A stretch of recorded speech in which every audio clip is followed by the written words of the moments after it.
What if the most important archaeological discovery wasn't gold or ancient cities, but proof that human compassion is older than civilization itself? A revolutionary discovery hidden in ancient bones reveals something remarkable. For decades, we've often imagined our prehistoric ancestors as harsh survivors living by a simple rule: only the fittest endure.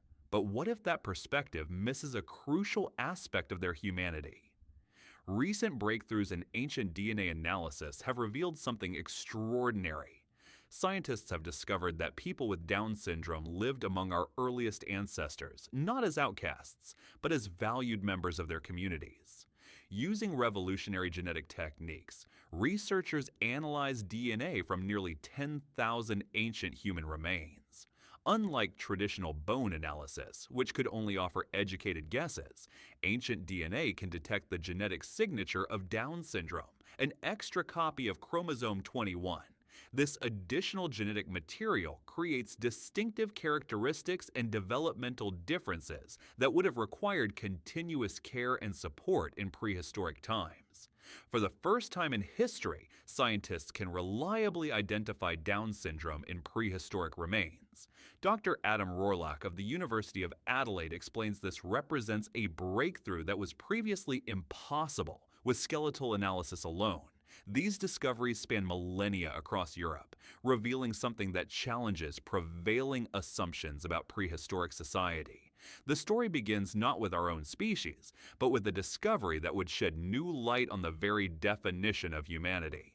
In a cave called Cova Negra in eastern Spain, a discovery from a Middle Paleolithic context, though found in an undated, disturbed level, suggests a profound level of care. Neanderthal families made temporary camps, hunting and gathering before moving on. Among the remains discovered was a fragment no bigger than a few centimeters, part of a child's skull containing the inner ear bones. When scientists examined this tiny fossil using advanced CT scanning, they discovered multiple abnormalities. The combination of malformations, after a process of differential diagnosis ruling out other possibilities, was found to be uniquely compatible with Down syndrome. But here's what makes this discovery extraordinary. This child, nicknamed Tina CN46700 by researchers, lived to at least 6 years old. In the demanding world of Neanderthal hunter-gatherers, where groups constantly moved in search of food, this child would have suffered from severe hearing loss, frequent vertigo attacks, and balance problems. Imagine Tina's daily reality: the group preparing to move camp while she struggled with dizzying vertigo that made simple walking treacherous. The sounds of approaching danger or the calls of her family would have been muted or completely silent to her. Each step across uneven terrain would have been a challenge, each change in elevation a potential crisis of balance and disorientation. Paleoanthropologist Mercedes Conde Valverde of the University of Alcalá notes that such a condition would have required continuous and intensive care from the entire group. Someone would have needed to guide Tina during migrations, steady her when vertigo struck, and ensure she didn't become separated from the group in their nomadic lifestyle. This wasn't just parental responsibility. It is probable that other members of the social group continuously assisted the mother, either by helping with daily tasks or directly providing care for the child who could not reciprocate the assistance received. This case provides profound evidence supporting true altruism among our earliest relatives, significantly contributing to a long-standing archaeological debate about hominin social behavior. This Neanderthal evidence was compelling, but researchers needed a more definitive tool to study our own species. While the Neanderthal case relies on skeletal analysis, the advent of ancient DNA brought unprecedented certainty to Down syndrome detection in Homo sapiens. The oldest genetically confirmed case comes from Ireland, dating back 5,500 years, around 3,500 BC. In a Neolithic tomb, archaeologists found a 6-month-old boy whose DNA revealed the unmistakable signature of trisomy 21. A massive study led by researchers from the University of Adelaide and Max Planck Institute screened nearly 10,000 ancient individuals. Their groundbreaking results, published in Nature Communications in February 2024, identified 6 cases of Down syndrome and 1 case of Edwards syndrome across prehistoric Europe. The numbers told one story, but the burials themselves revealed something even more profound. On the Greek island of Aegina, dating to approximately 3,300 years ago, around 1300 BC, archaeologists found a 12 to 16-month-old girl with Down syndrome. She was interred with an elaborate necklace containing 93 beads made of glass paste, faience, and carnelian. The most striking evidence comes from Iron Age Spain, around 2,800 to 2,500 years ago, where researchers discovered multiple infants with chromosomal conditions in Navarra. These children received something remarkable: burials within homes or important buildings rather than in typical cemeteries. This practice was extraordinary because cremation was the standard funeral custom at the time, yet these infants were deliberately chosen for special treatment. Some burials included bronze rings and Mediterranean seashells, suggesting these children held particular meaning in their communities. Research from the Universitat Autònoma de Barcelona reveals that while most people were cremated during this period, these children were purposefully selected for unique burial practices that set them apart. This pattern of special treatment becomes even more significant when viewed across cultures. Across different cultures, time periods, and geographical locations, the pattern remains consistent. Individuals with Down syndrome receive thoughtful treatment that distinguished them from typical burials. This evidence challenges assumptions about prehistoric priorities. These weren't societies that solely discarded the vulnerable. Instead, they invested time, resources, and emotional energy in caring for those who needed support. This suggests a profound and deliberate investment in care, implying a shared understanding of human value that emerged across different cultures.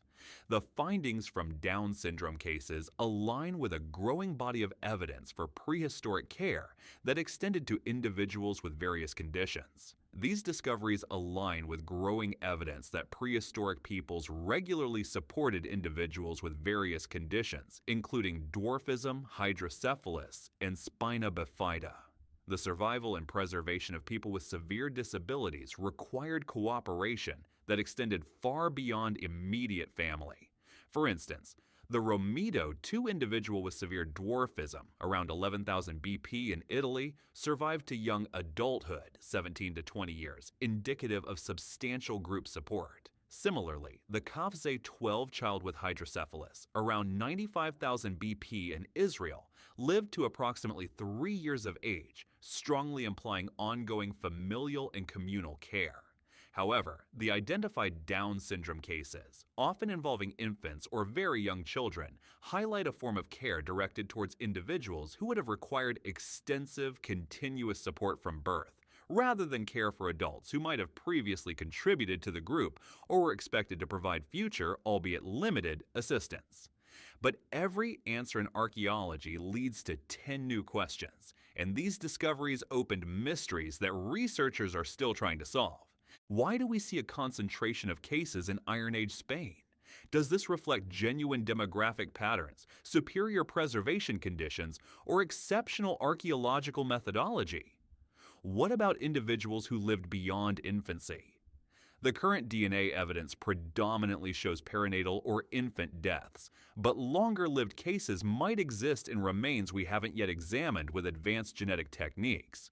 Most intriguingly, how did daily life accommodate these vulnerable members? What specific social adaptations allowed prehistoric communities to successfully include individuals with significant disabilities? Researchers emphasize that these questions are just the beginning. As new techniques develop and more sites are examined, the picture of prehistoric disability care continues to evolve.